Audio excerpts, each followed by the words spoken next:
Says I'm up.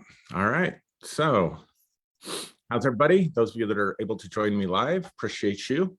And I'm just going to take a second here and check, make sure everything's going okay.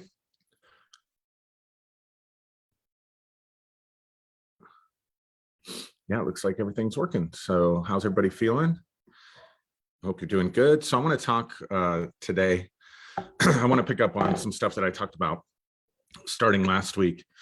And I'm just fascinated right now with this whole concept of consciousness and the mind and the law of attraction and how we can tap into the power of the mind, the power of thought, the power of consciousness to bring about change in the world, and maybe more importantly, to bring about change in our lives.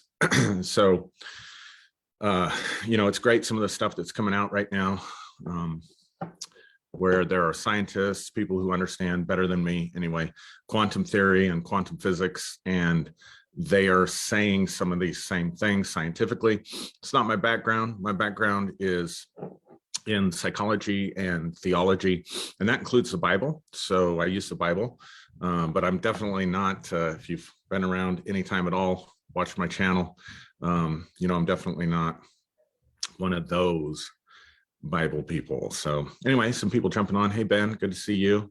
Hey, C. Rodriguez, good to see you. Hope you guys are doing well. And anybody else watching that isn't commenting. So in the Gospel of John, John chapter 1, verse 1, the author makes this proposition. It says, in the beginning was the Word, and the Word was with God, and the Word was God. And he goes on and says, all things, this is the key I want to focus on this morning for a little bit. All things, wait, hold on one second. Steve Clausen says, my mission is to remind you to make this public. Yeah, it's set to public. It says it's going public every time I pull it up, and then I have to go back and change it. So I'm not sure what that's about. But anyway, thanks, Steve. I appreciate that. So in the beginning was the Word. That's how it gets translated into English. In the Greek, it's the word logos. In the beginning was the logos. And I think we can say safely that what that word is talking about is consciousness, or it's talking about mind, the mind of God, or the mind of the universe, or the consciousness out of which everything came. Because it says, in the beginning was the logos, and the logos made everything. And then says, this is an important part, he says, and without him, or without mind, or without consciousness, was not anything made that has been made. So everything finds its cause. This is the key. Everything finds its cause. Everything finds its point of origin in consciousness.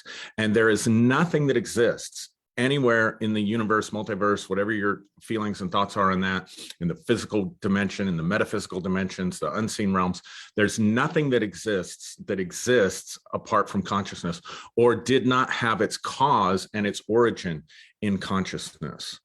So everything that exists is the effect of something in the mind, the effect of something in consciousness. Now that tells us something very important, because particularly as Westerners, particularly as in what we might call secular society, in the way that we generally as a society, at least in the West, think about and look at things, we tend to see the causes as being outside of us, and the effect, life is happening to us in a sense. And so the cause of being sick is something outside of us. It's a virus, it's a germ, it's a being affected by the way we eat, or poisons in the atmosphere, or something that maybe cause cancer. You think about asbestos and things like that. And so, we tend to look for all the causes as being outside of us, and then the effects. It can even come down to your emotions, to where if you have a good day, and the good day's going on out here in your life, I don't know, you bought a new car, you got a raise at work, or it's just a generally good day, then you feel good. So the cause of your good feeling is outside of you. On the other hand, if you're having a bad day, you get some disappointing news, the weather isn't quite what you want it to be, your plans get canceled, you lose your job, whatever. Well, now we feel terrible, we feel miserable. So again, the cause is something that's going on outside of us. The effect is how we're feeling emotionally. This translates into relationships. We can think that the other person that we're with is the cause of the peace and the love and the joy that we feel inside ourselves, or we can think the other person is the cause of angst and anguish and frustration and whatever. But you can see the point that I'm driving home. In almost every aspect of our lives, we tend to think about causes as being other than or outside of us. And then the general sense or feeling is that we're relatively helpless. We're relatively incapable of managing all of these various different causes and effects. But certainly, for sure, there's a general thinking, a general sense that what we think and feel and believe does not have any direct impact on our bodies, does not have any direct impact, certainly, on circumstances or synchronicities that we can set up in our lives. And yet, science absolutely acknowledges the power of the mind to heal the body, which is why whenever, you're testing any modality, whether it's pharmaceutical company testing a vaccine or testing a new thing that's coming out. I don't know if I could even say the V word on here and not get caught or edited or something, mess up my algorithms. But it has to be run through a group of studies. There has to be a control group that doesn't get any medicine. There has to be a group that gets the actual medicine or treatment. It doesn't have to be medicine. I went into that in my last video. And then you have to have a placebo group. A placebo group is a group that thinks they're getting the medicine, but they aren't getting the medicine, because science recognizes that just the belief that you're going to get better can cause you to get better. And it's called the placebo effect. So even though we generally deny that consciousness can affect reality or that consciousness can affect health, even though we generally deny that, even science makes provision for that in the way that they do research and the way they do their studies. So again, back to John's gospel, in the beginning, in the place of origin was consciousness, and consciousness created everything. And nothing has been made that was not made by consciousness. That means that the ultimate cause of every effect is in the mind, because I believe that all consciousness is connected. In other words, in the beginning was that consciousness, and then that consciousness manifests or emanates everything that is, including you and me, including our conscious mind, which we're going to talk about, and our subconscious mind, which we're going to talk about, and even the superconscious mind. The superconscious mind is, you could call it the transpersonal mind. It's the mind or the consciousness or its other forms of consciousness that transcend or go beyond, personal psychology. So it goes beyond just our conscious mind and our subconscious mind. So the other thing that John says that's so interesting is he says is that in this word, there was light and life. So those three things, consciousness or mind, light or energy, and life, the life principle, all of these things were where everything originated from. And many spiritual traditions, in fact, most spiritual traditions tell us that in various different ways. And John is certainly saying that in John's Gospel, chapter 1. So I want you to get this firmly embedded in your thinking, that you are connected to the cause of all things. You and I are connected. We originate from the cause and the source of all things. And our minds, our ability to have consciousness is an aspect of that original consciousness. And so therefore, when we learn how to work with our consciousness correctly, we can produce change in our lives. We can produce change in our bodies. We can produce change in our set of circumstances that we have, and we can produce change for other people as well. So ideas, thoughts, these things are important. And one of the biggest shifts that we have to make is we have to challenge the fundamental belief that all causes are outside of us and that we are the effect. We have to challenge that fundamental belief, and we have to begin to at least be open to the concept that perhaps it's the other way around. Perhaps there are causes within us, causes within our mind, causes within our consciousness that create the effects outside of us or change in the world around us. This is the whole basis for what people call the law of attraction. This is the whole basis for what people call faith in the Bible. Doesn't matter what terms you use to describe it, it's all talking about that same fundamental principle and that same fundamental truth that's laid out for us in John chapter 1. So let's talk about three aspects of consciousness. Let's talk about the conscious mind, which is, some people call it the voluntary mind. Some people call it the will, the analytical mind, the thinking mind, the logical mind. It's really what it says. It's what you're conscious of. It's what you're aware of in your life that's going on. Then you have the subconscious mind, and the subconscious mind is that deeper mind.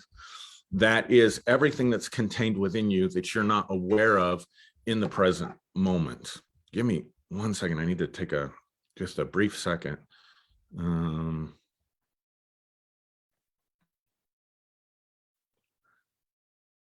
Yeah, okay. Sorry. No, when you're doing it live, hey, what are you going to do?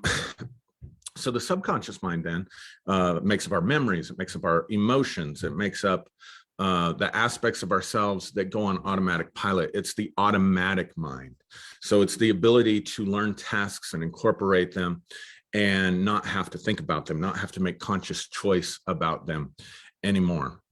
And the subconscious mind is also, most people seem to agree, really a controlling factor. It's the automatic pilot. It's the automatic responses that we have to certain things in our life. We have automatic responses to even stuff like food, right? We have food that we like, food that we don't like. We make a conscious choice using the conscious mind what food we're going to eat, but kind of as a general rule, appetite is an aspect of consciousness, not just a function of the body. If it was just about feeding ourselves and keeping the body alive, then we wouldn't have food preferences. Food preferences or appetite, those are things generally that are automatic responses in the subconscious mind. And so working with the appetite, working with eating disorders and things like that involves working with the mind, not just with the body. So you have the conscious mind, the automatic, the voluntary mind, the mind that you make choices with, the logical mind, and then you have the subconscious mind. And the subconscious mind is connected to the larger field of consciousness. It's interwoven or interpenetrated by this broader, what we'll call super consciousness, which is everything else, or to use the language that we're using today, it is the logos. So if you think about it this way, you're originating out from, emanating out from, you as a human being, your thoughts, the thoughts that you're thinking are emanating out of the super consciousness, emanating out of the logos, giving you being, operating then in the subconscious, and then ultimately the thoughts that pop into your head from the subconscious then becomes part of your conscious experience. One of the ways the subconscious and the conscious mind works is, for a lot of people, there's just a constant flow of thought, a constant flow of chatter inside the brain. And oftentimes that flow of thought or flow of chatter inside your mind, when you get quiet, you listen to how you're talking to yourself, oftentimes it's not pleasant. Very often there's negative self-talk. Very often there's condemnation, self-condemnation, self-hatred, all this kind of stuff existing, coinciding actually with desires, with feelings, with things that you want, things that you enjoy. You know, all this stuff is going on and just kind of popping up or floating up or bubbling up into the mind. Those are aspects of the subconscious mind. And the subconscious mind can go very, very deeply if you start exploring it. And then that just kind of melds into what we call the superconscious mind. So you are your mind, your ability to work with consciousness. You are that cause. You are that cause. Your mind, your thoughts, your consciousness is flowing out of the origin and the cause of all things, out of which everything has been made, and nothing has been made without it, right? And also then there's energy that goes with that. So we can say everything is mind, everything is energy. And your emotions are energetic. I mean, you're an energetic being. Your body, your brain, your heart, you're giving off electrical detectable electromagnetic energy and electrical energy that's detectable in your body. So your body is an energetic system. So your thoughts are real things. They have real energy. Your emotions, you can think about your emotions as energy in motion. Now, if you think about it in terms of electricity, negative emotions need to be grounded in the sense that they need to expel their charge from your system. If you don't process those emotions, if those emotions get stuck in you, then it literally is like an electrical charge that is looking for, sorry, hold on one second. Got interrupted there. So there's an electrical charge that's going on inside you, and you can store up that electrical charge and it just keeps recycling or it gets stuck. And so a lot of good therapy, or a lot of things that help us change, is finding what's stuck in the subconscious that needs to release its charge, and then being able to find a way. And there's various different ways to do that. It depends on the person, but being able to find a way to ground that charge or release that charge and get that energy out of your system, so that you have to treat mind and emotions, not just from a consciousness standpoint, not just from a standpoint of beliefs or internal representations, but you also have to treat them from an energetic standpoint and let those energies release their charges. I hope this is making sense to you. So what happens is that we can be storing all kinds of negativity from our mind and our emotions, and oftentimes that stuff gets forced into or stored within the body. I talked about this last week from the perspective of ancient Chinese medicine. Various different organs become the storehouses for the recycling of this energy. So for example, the liver, they believe, holds anger and bitterness and resentment, that energy is actually stored in the liver. Or they believe that fear is actually stored in the kidneys.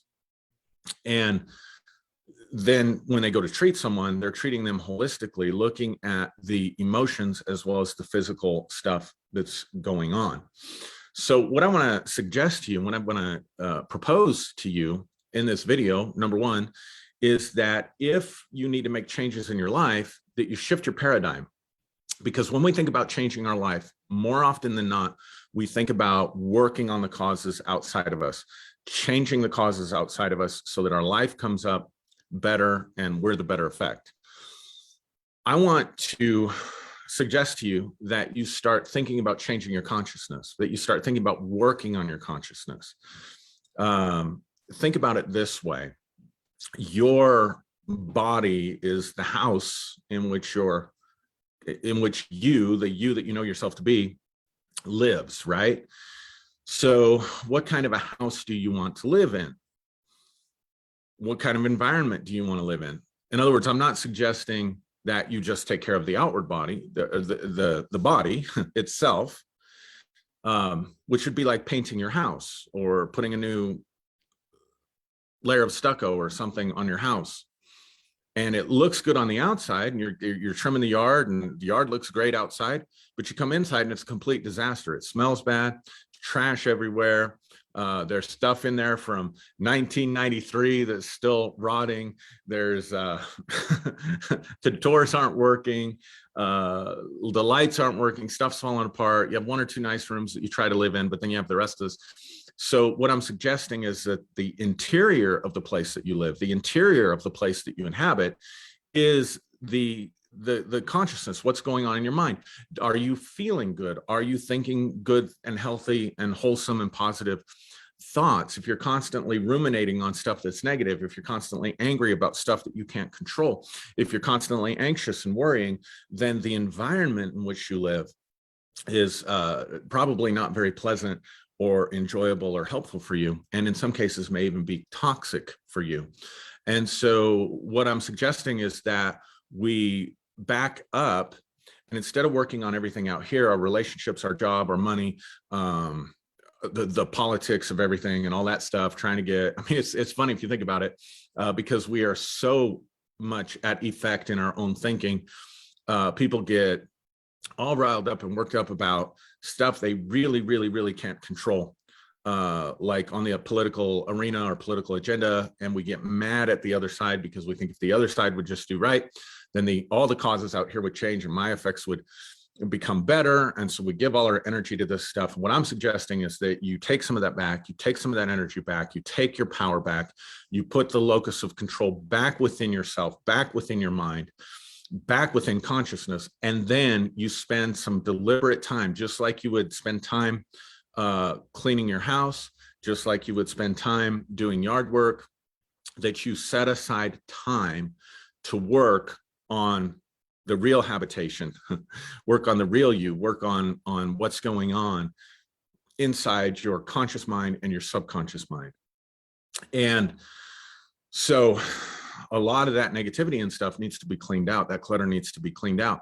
Trauma needs to be cleaned out. Those charges, those emotional charges from unhealed traumas and unhealed wounds inside of us needs to be released and needs to be cleaned out. For a lot of people, you might want to get someone, especially if you've had a lot of trauma or you've got a lot of worry and anxiety, you find a lot of stuff in there that's not pleasant.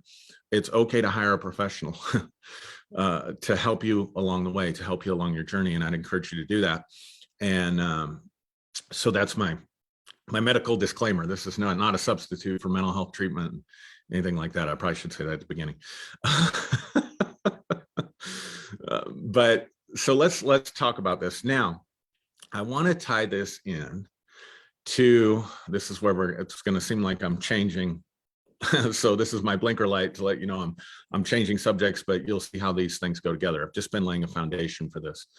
But I want to talk to you today about the story of Lilith. The story of Lilith. Now, Lilith is a subject or a topic in Jewish lore. It's found in other parts of ancient Mesopotamia and Sumer and things like that as well, the same basic tale or the same basic story. But again, because my background is in the Bible and Western religion, I want to look at the story or the mythos of Lilith. Now, some of you may have never heard of Lilith. Lilith is mentioned one time in the Bible, Isaiah 34, I think verse 14, and it's translated as a screech owl, and it has really nothing significant to say about Lilith. But there is a story in Jewish lore about Lilith, and Lilith is Adam's first wife. So one of the problems that Bible scholars or people that studied the Bible have had since it was put together is you have two creation stories essentially in the Bible back to back, Genesis chapter 1 and Genesis chapter 2. In Genesis chapter 1, verses 27 and 28, it says that God created man in his own image, male and female, he created them. And then in Genesis chapter 2, we see that Adam's created, the animals are created. Adam's out looking at all the animals, trying to find a helper suitable for him. Yeah. And so God puts Adam to sleep, takes his rib, builds a woman, and gives him Eve in the Garden of Eden. Now, so as Jewish people were wrestling with this and they were trying to figure out how to reconcile these two accounts in the creation of man, they inserted or posited the idea, or who knows where it came from. Certainly, this is not something that I'm an expert on. I haven't written a dissertation on Lilith. So, I'll let scholars figure that out. But the story goes like this, that God created Adam and gave Adam a first wife, and his first wife's name was Lilith. And that God created, this is really important, that God created Lilith from the same clay that he had created Adam. And so then what happened to Lilith? So let me read you the story. This is just on Wikipedia. You can look this up, but here's the story. It says, after God created Adam, who was alone, he said, it is not good for man to be alone. He then created a woman for Adam from the earth, as he had created Adam himself, and called her Lilith. Adam and Lilith immediately began to fight. She said, I will not lie below. It's kind of racy. And he said, I will not lie beneath you, but only on top, for you are fit only to be in the bottom position, while I am to be in the superior one. Lilith responded, we are equal to each other. inasmuch as we were both created from the earth. But they would not listen to one another. When Lilith saw this, she pronounced the ineffable name, the name of God, and flew away into the air. Adam stood in prayer before his creator, sovereign of the universe. He said, "The woman you gave me has run away." At once the Holy One, blessed be he, sent these three angels, now I'm going to try to pronounce their names, to bring her back.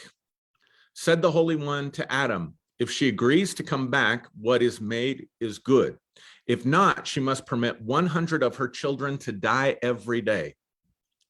The angels left God and pursued Lilith, whom they overtook in the midst of the sea, in the mighty waters wherein the Egyptians were destined to drown. It's important. I'm going to come back to that part about the sea. They told her God's word, but she did not wish to return. The angels said, "We shall drown you in the sea." "Leave me," she said. "I was created only to cause sickness to infants. If the infant is male, I have dominion over him for 8 days after his birth, and if female, for 20 days. And when the angels heard Lilith's words, they insisted she go back, but she swore to them by the name of the living and eternal God, "Whenever I see you, or your names or your forms, in an amulet, I will have no power over the infant." She also agreed to have 100 of her children die every day.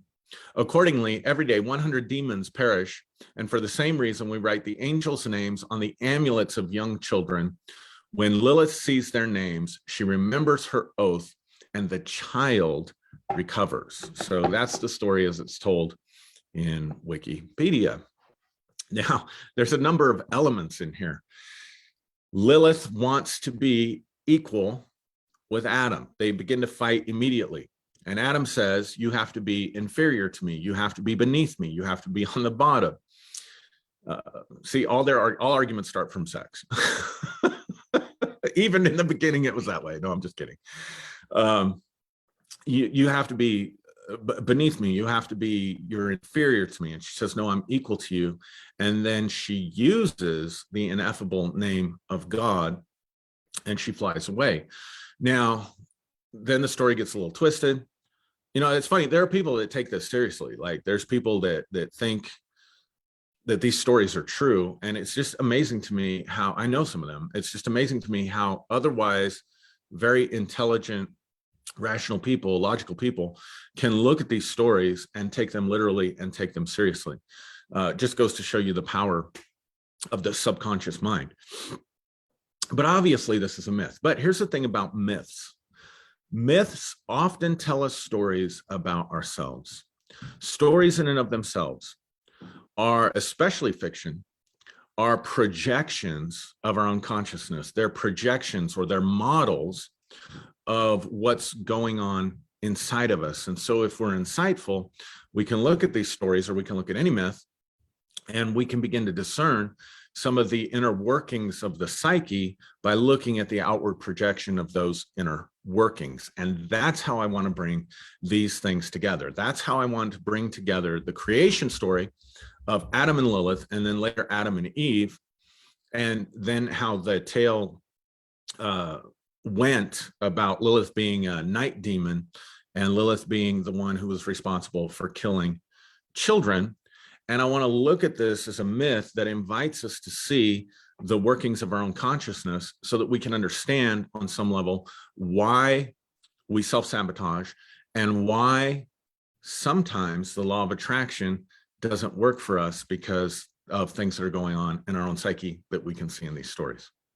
So first off, what we need to understand is that there is a level of equality here in the story, because they're made from the same earth. They're made the same way. She wasn't taken from a rib like Eve. She didn't come out from Adam like Eve. She was created her own entity from the earth like Adam.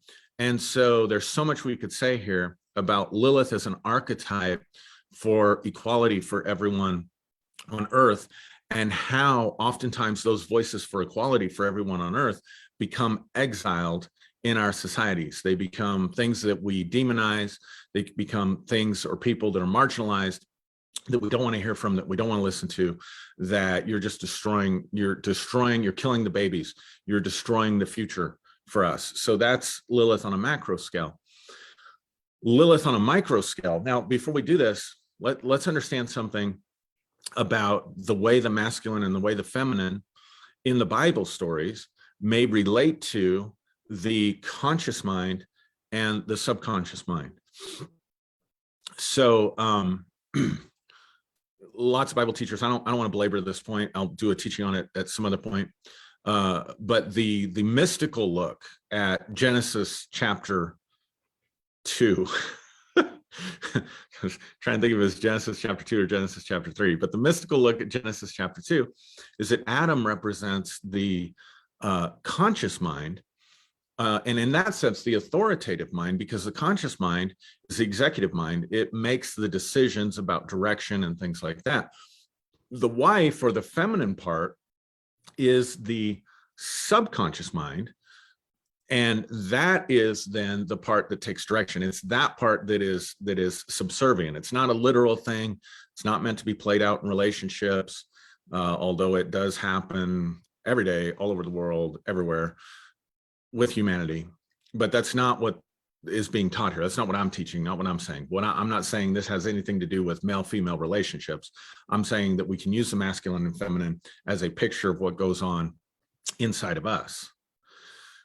So the two shall become one flesh, according to the scriptures. Adam and Eve, the man and the woman, a man shall leave his mother and father and cleave unto his wife.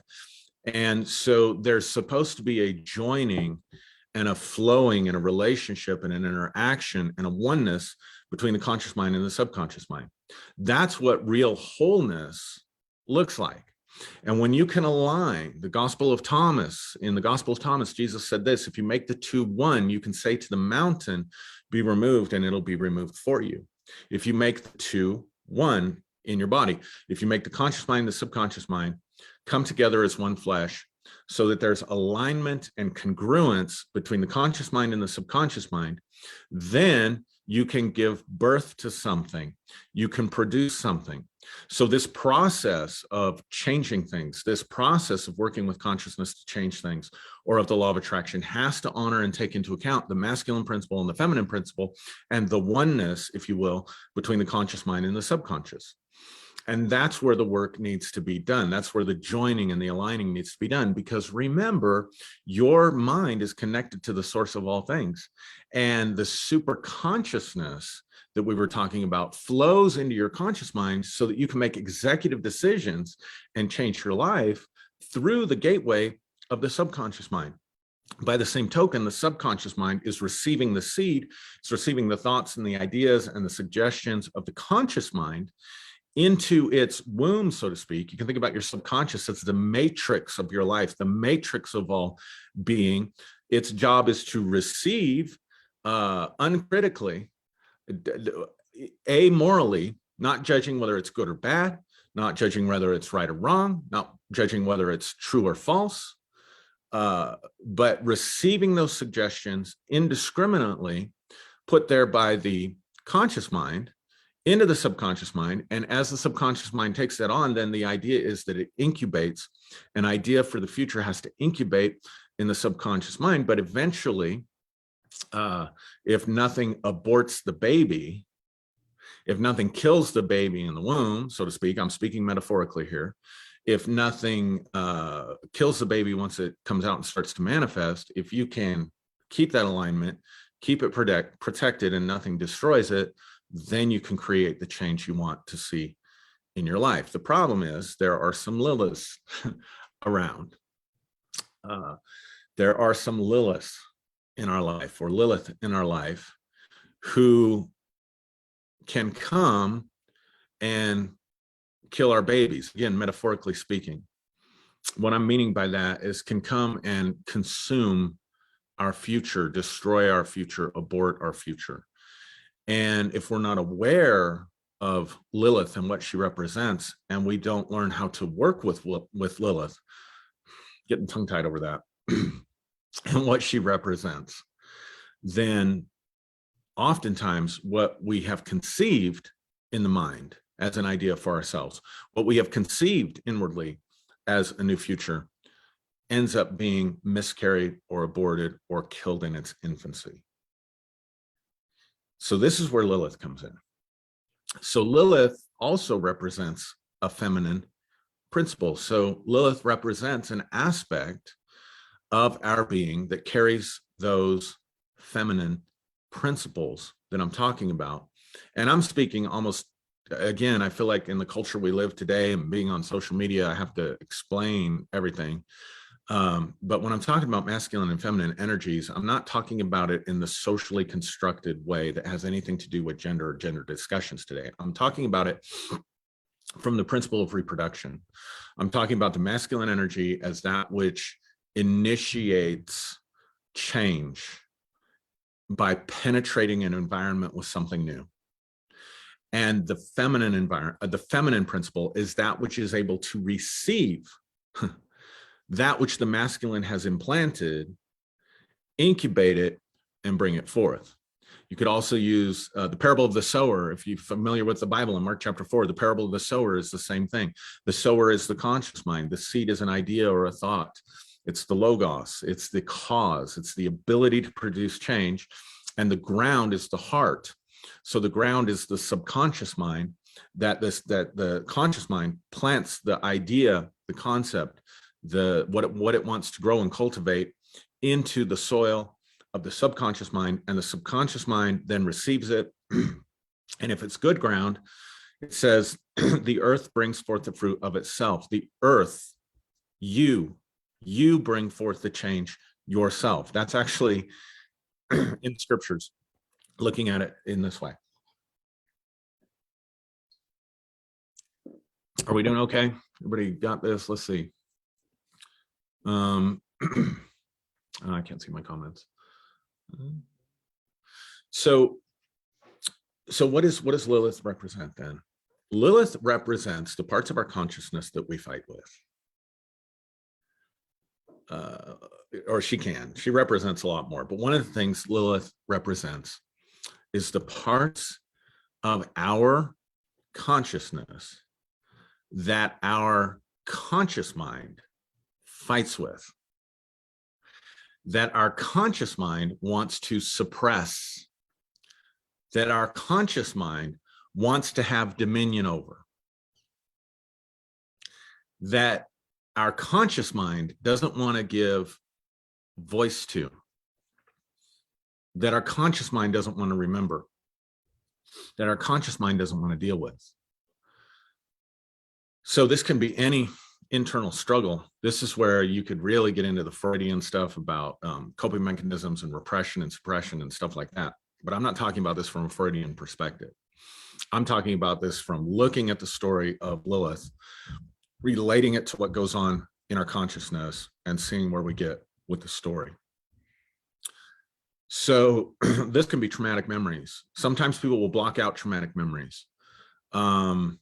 Or they'll have the traumatic memory, they will remember the trauma, they didn't block it out, but they're still traumatized whenever they think about that. In other words, it still carries that emotional charge. That emotional charge hasn't been released or grounded. Lilith can also represent the softer side of us. It can represent the what we feel is the weaker side of us, the parts of us, honestly, frankly, that we judge, which is why Lilith is under judgment. See, all this stuff is inside of us. All this stuff is in us and a story about us. And so Lilith wants equality. Lilith wants her voice to be heard. And so what she does is she says the ineffable name of God. Here's the other point. She wants to be included. Now, this is really important for those of you that come from a Christian background, those of you that may be listening to some spiritual teachings that talk about higher and lower natures and things like that, is that Lilith wants to be incorporated into the divine nature, because in Jewish teachings, to utter the divine name, to use the divine name, was to invoke a magical practice that gave you the power of the God itself. To use the name of the God was to access the power and nature of that God. So Lilith is here wanting not only equality, wanting to be heard, but also wanting to be incorporated into the divine nature. Now, forever, it seems, humanity is not about incorporating certain parts of ourselves. There are certain behaviors, certain thoughts and feelings, certain aspects of humanity that religion has taught us and told us is completely under divine judgment, and only produces death. And what we need to do is get away from that part. Don't bring that part back to us.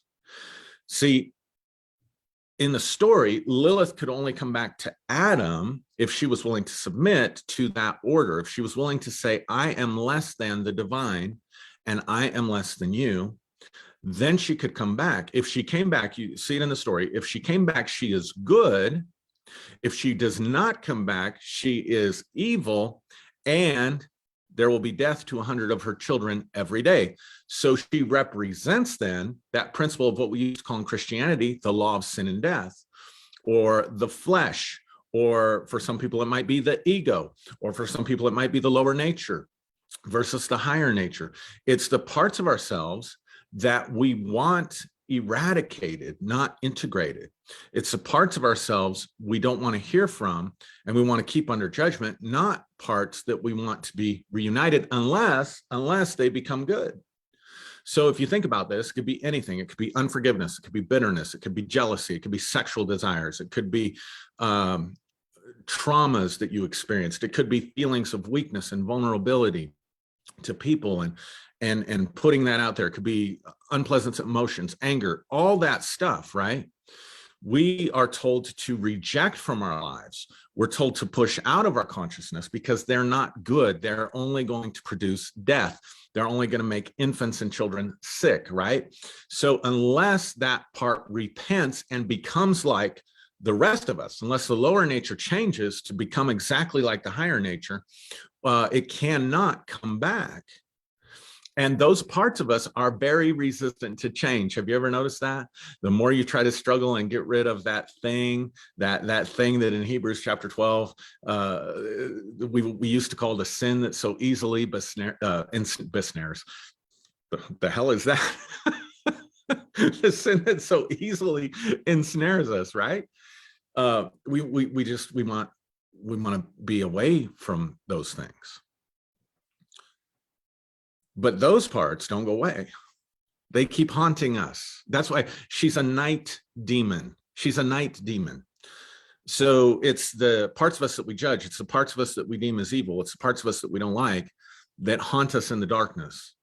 It's when we're trying to work the law of attraction, or we're trying to work these principles, and something just comes up and defeats it. Negative thinking. Oh, I'm going to be positive today. I'm going to think about abundance. I'm going to think about prosperity. I'm going to think about health.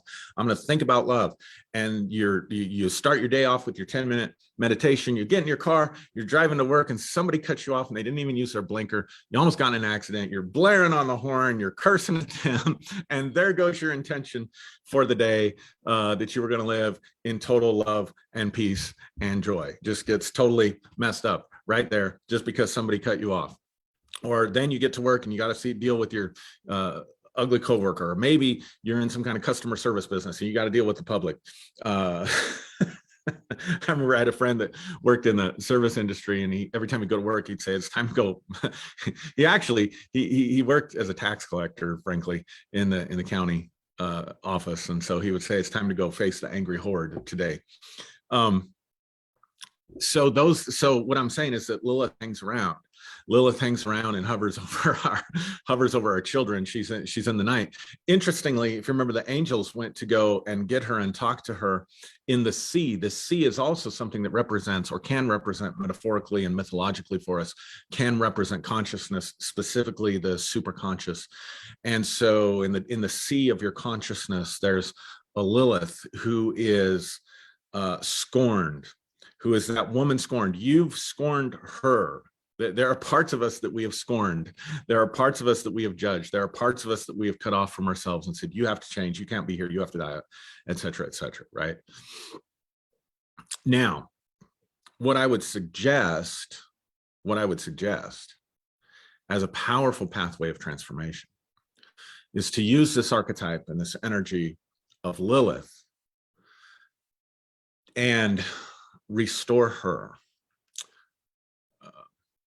bring her back, reconcile with her, listen to her, give her the equality that she wants,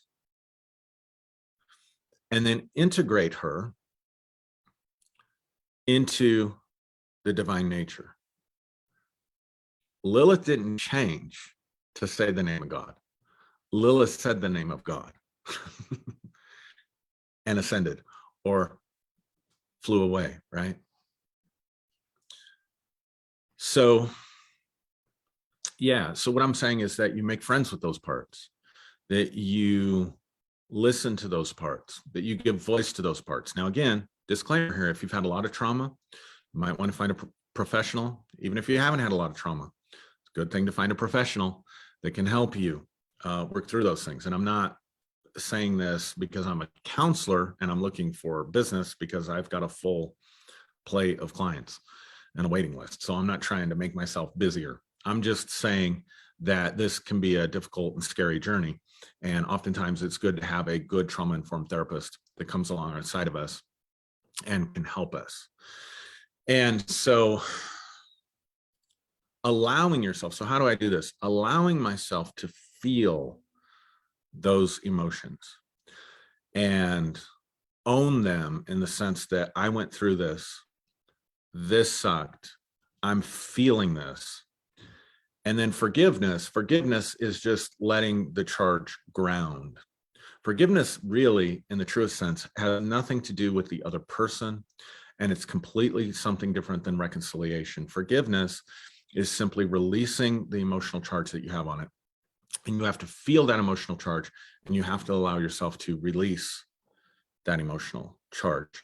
You have to be honest with it. Be honest about your desires. Be honest about the parts that are arguing with you. If you've got an argument going on inside of you, the part that you most want to repress, the part that you most want to push down, is the part that most needs to be heard. It's the part that most needs to be felt. And then once it's felt, once the charge is released, then it can be integrated. Now, this produces real transformation, because you cut off a part of yourself, and you cut off a feminine aspect of yourself. So what I mean by this is that part that's supposed to produce for you, the part that's supposed to work for you, the part that's supposed to be your partner, you're cut off from that. So you're cut off from a lot of energy. You're cut off from a lot of power.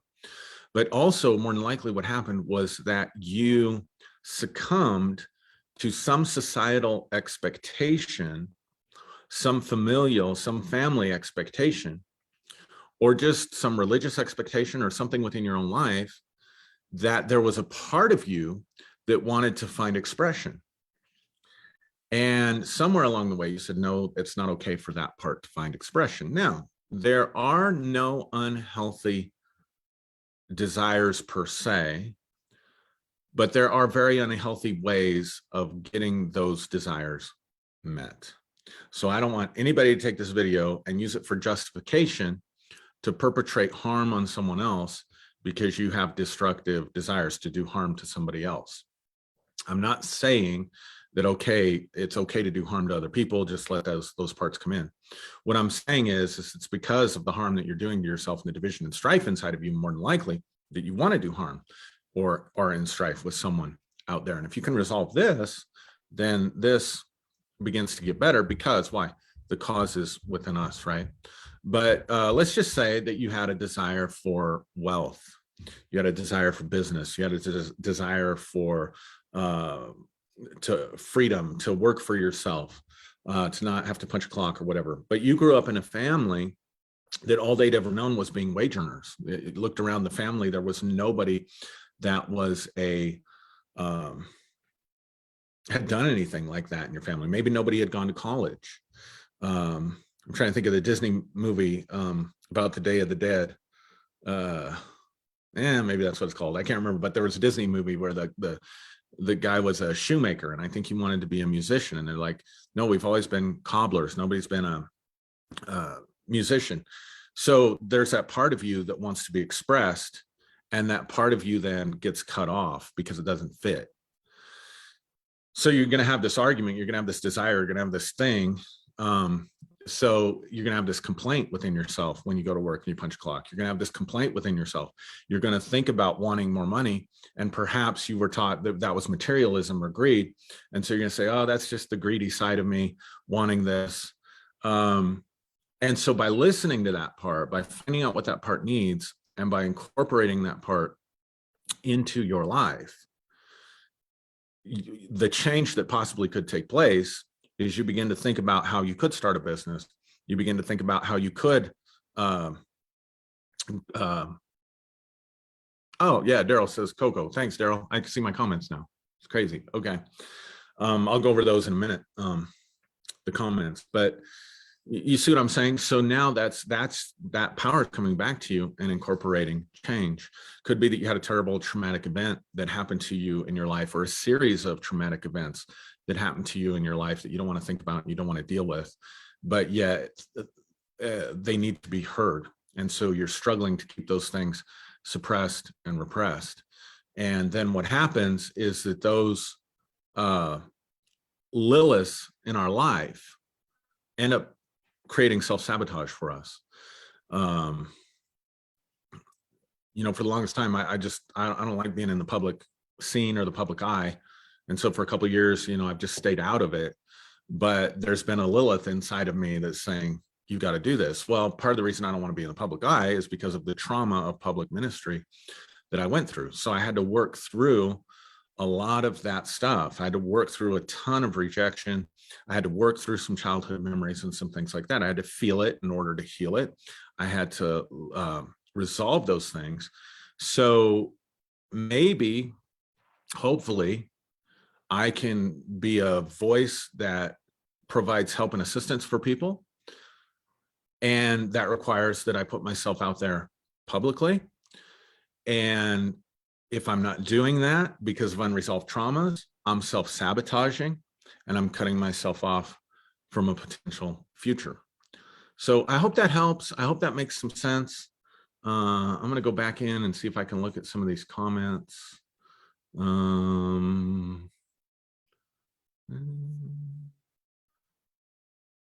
Let's see.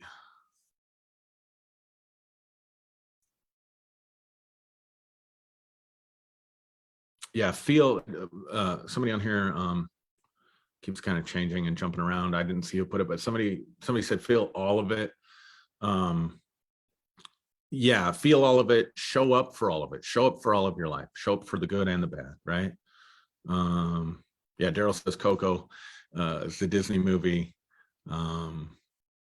Daryl also says every behavior, these are just switching too much. Every behavior has a valid need that is trying to be met. It is just a matter of finding the best way to meet that need. Yep, the best and most ethical way to meet that need. Someone else says, I'd never heard of Lilith. I must hear this teaching again. So yeah, write in the comments. Let me know what you think. If you're watching this on YouTube, hit the like and the subscribe button. And for everybody else, thanks for joining and watching. I hope you have a great and wonderful rest of your day. If you're watching this later by replay, hope your evening or morning, afternoon, whatever time it is, that it is wonderful. And I'll be back with you again soon.